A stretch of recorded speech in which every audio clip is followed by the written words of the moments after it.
రైతులకు రుణమాఫీ ఆలస్యం కావడంపై కాంగ్రెస్ పార్టీ సీనియర్ నేత జగ్గారెడ్డి స్పందించారు.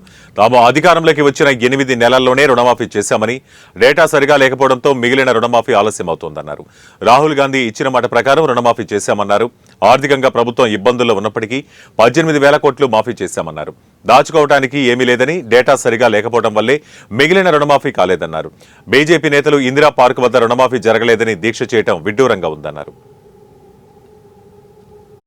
మీ పార్టీలో కొంత నేను రాజకీయంగా సీనియర్ నాయకుడు కేసీఆర్ అనే వ్యక్తి ఈ రాజకీయాలలో గట్టిగా ఉండాలి, ఆ నాయకుడు ఉండాలి, భూమి మీద ఆరోగ్యంగా ఉండాలని ఒక ప్రతిపక్ష పార్టీగా ఆయన ఎప్పుడు అట్లనే గట్టిగా ఉండాలని నేను కోరుకుంటా. నీ అనుభవం లేకపోతే కేసీఆర్ గారు మీ నాయన అడిగానే కొంత అనుభవం తెచ్చుకో. ఎందుకంటే మీరు ఫీల్డ్ వర్కర్స్ కాదు, ఫీల్డ్ లీడర్స్ కాదు. మీరు మీ నాయన field worker, field leader KCR గారు. మీ నాయన దగ్గర ట్రైనింగ్ తీసుకోండి. కానీ రాహుల్ గాంధీ గారిని మీరు అనవసరంగా నోరు దాచుకుంటే ఎంటైర్ కాంగ్రెస్ పార్టీ వర్కర్ ఒప్పుకోడు.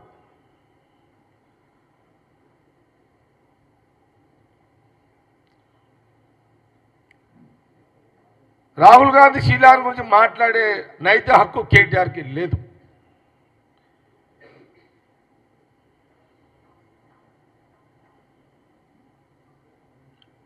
మేము ఆ కుటుంబం గురించి చెప్పుకుంటూ పోతుంటే గంటలు సరిపోవు, నెలలు సరిపోవు, సంవత్సరాలు సరిపోవు. అది వాళ్ళ చరిత్ర, రాహుల్ గాంధీ గారి యొక్క కుటుంబం యొక్క చరిత్ర.